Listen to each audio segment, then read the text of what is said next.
D7 ou nômade digital? Essa é de longe a pergunta mais frequente de quem quer se mudar para Portugal. E também a que mais gera confusão, porque a maioria dos sites responde de forma genérica, sem perceber de fato o que realmente diferencia cada uma dessas modalidades. Hoje eu vou te explicar de forma precisa ambos os pedidos. Afinal, a principal diferença não é sobre os documentos necessários. A diferença está no tipo de renda que você possui.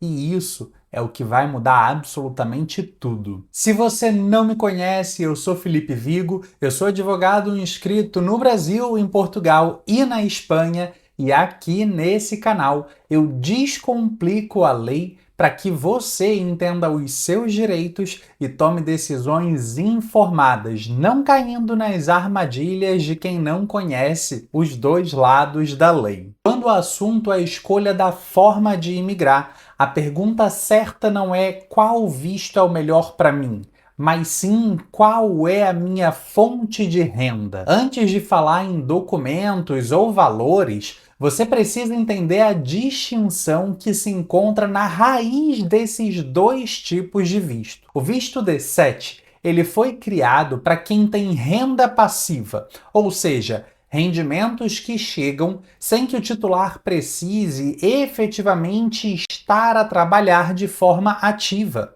Aqui entram os rendimentos como aposentadorias, aluguel de imóveis, dividendos, aplicações financeiras, royalties e muitos outros. Já no caso do nômade digital, também conhecido como visto D8, foi criado para quem trabalha ativamente, mas de forma remota, quer seja como freelancer, colaborador CLT ou até como PJ na qualidade de prestador de serviços para clientes que se encontram fora de Portugal. Essa distinção da renda entre passiva e ativa é o critério fundamental de decisão do tipo de visto.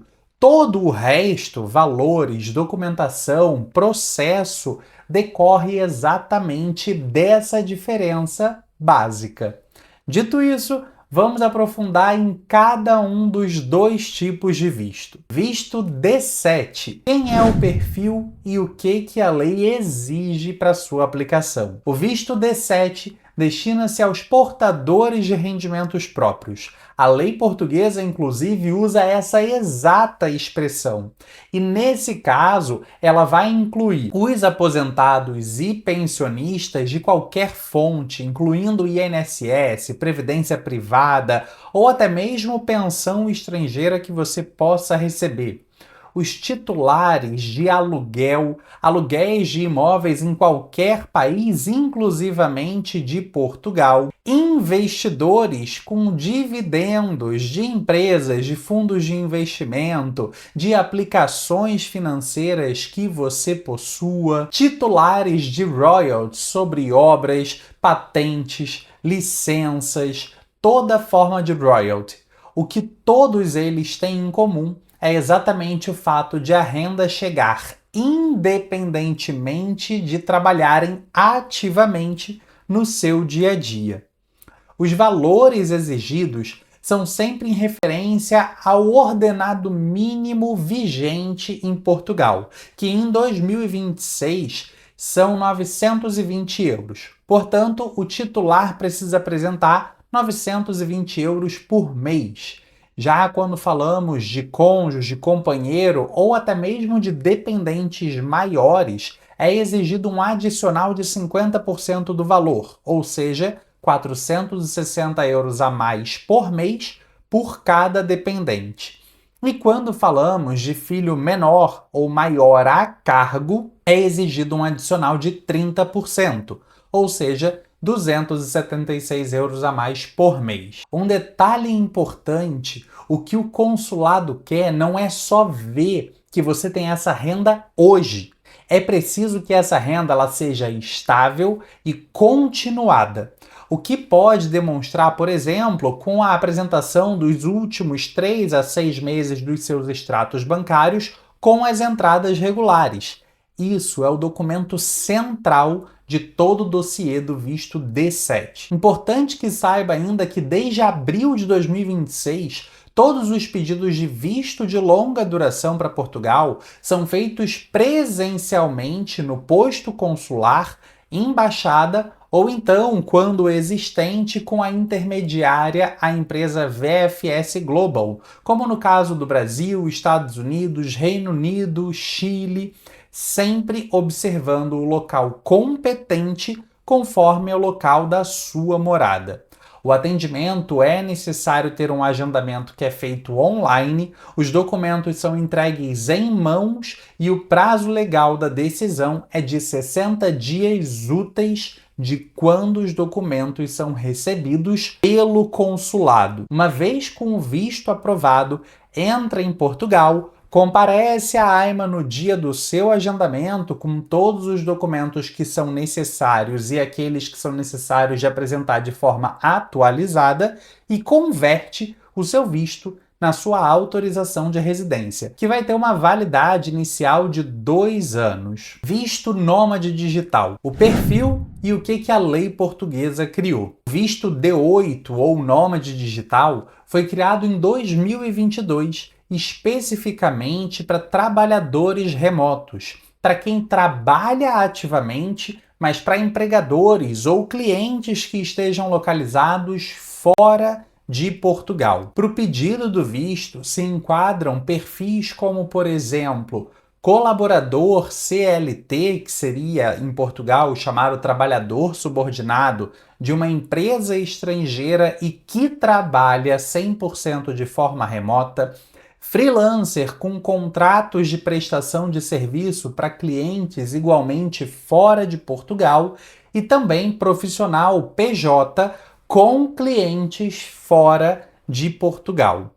O que não se enquadra são aquelas pessoas que trabalham para empresas portuguesas que prestam serviços maioritariamente para clientes que se encontram em Portugal ou que têm atividade profissional que exige a sua presença física. O valor de renda exigido é sempre com base e referência ao ordenado mínimo português, sendo a média mensal dos últimos 3 meses o equivalente a 4 vezes o valor do ordenado mínimo, o que em 2026 exige um montante de 3.480 euros por mês. É significativamente mais alto do que aquele valor que é exigido para o visto D7.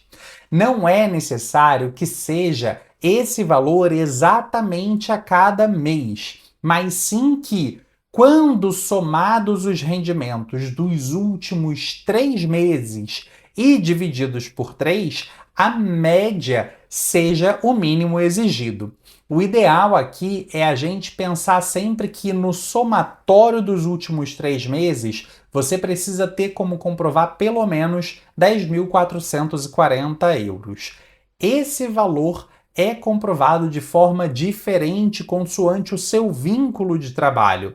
Se você é subordinado, você vai apresentar as suas nóminas, os seus olerites. Se você é um profissional independente, um profissional autônomo, você vai apresentar os seus invoices e também os seus extratos bancários para comprovar que você tem aquelas entradas regulares na sua conta bancária. Um detalhe que o consulado analisa com cuidado é a necessidade de a entidade empregadora ou os clientes serem fora do território nacional, não necessariamente estrangeiros. Você pode prestar, por exemplo, serviço para um cidadão português, mas que se encontre no estrangeiro, que não esteja morando habitualmente em Portugal. Se os seus clientes são maioritariamente dentro do território nacional, o D8 ele não é o visto adequado para o seu perfil. O processo do pedido do visto e a conversão para a autorização de residência em termos burocráticos, não documentalmente falando, é exatamente idêntico ao caso do D7. A confusão mais comum que vejo no dia a dia é sobre a seguinte dúvida: posso usar o D7 e continuar a trabalhar remotamente? Essa é uma armadilha em que muitas pessoas caem. E vale a pena a gente aqui ser bem direto. O visto D7 pressupõe que o titular vive dos rendimentos declarados com base do pedido que foi apresentado, ou seja, os seus rendimentos passivos. Não é uma proibição explícita de que você exerça uma atividade, mas ele pede uma coerência entre o perfil que foi declarado e a realidade que você apresenta. Na prática, se você tem o D7 baseado em renda de aposentadoria e continua a trabalhar, ainda que remotamente, para uma empresa estrangeira, se o rendimento do seu trabalho ele for a sua renda principal, aqui passa a existir uma descontinuidade entre o perfil que foi declarado e a sua atividade real. E isso pode levantar questões tanto na concessão do seu título de residência, como também na sua renovação da autorização de residência. O caminho correto é a tua principal fonte de renda ser passiva. Se for o trabalho remoto ativo, o visto que você deve procurar é o D8. Mas se a tua renda principal é a tua renda passiva e eventualmente você faz algum trabalho esporádico, aí sim o visto D7 ele pode ser avaliado. O que não deve nunca fazer é usar o D7 como alternativa mais barata ao D8 se o seu perfil é de um trabalhador remoto. A curto prazo pode até parecer mais fácil, mas a médio prazo pode gerar problema na sua concessão ou renovação de autorização de residência e, o pior, na sua permanência legal dentro do país. Portanto, se é aposentado, pensionista ou tem os rendimentos de forma passiva, como aluguel, dividendos ou investimentos, o teu visto é o visto D7. Mas se você trabalha remotamente, seja como CLT, freelancer ou PJ, para um empregador ou clientes que estejam fora de Portugal e tem uma renda mensal acima de 3.480 euros por mês, o D8 Nômade Digital é o seu visto. Mas e se você trabalha remotamente, mas também tem uma renda que é abaixo dos 3.480 euros que o visto D8 exige? Nesse caso, infelizmente, o visto D8 não é viável por conta do requisito rendimento. Aqui a gente vai precisar avaliar se existe alguma outra fonte de rendimento passivo que vai te possibilitar o visto D7, ou então recalcular a sua rota e procurar algum outro visto que você se adeque. Mas agora, se você tem os dois tipos de rendimento, tanto rendimento passivo como ativo, o perfil principal é o que vai definir qual é o tipo de visto que você deve aplicar no seu processo migratório. Se esse vídeo foi útil para você, eu vou só te pedir então 3 coisas. O seu like no vídeo, que é o sinal que o YouTube precisa para entregar esse conteúdo a mais pessoas. A partilha com aquele amigo que está planejando se mudar para Portugal e não sabe muito bem por onde começar.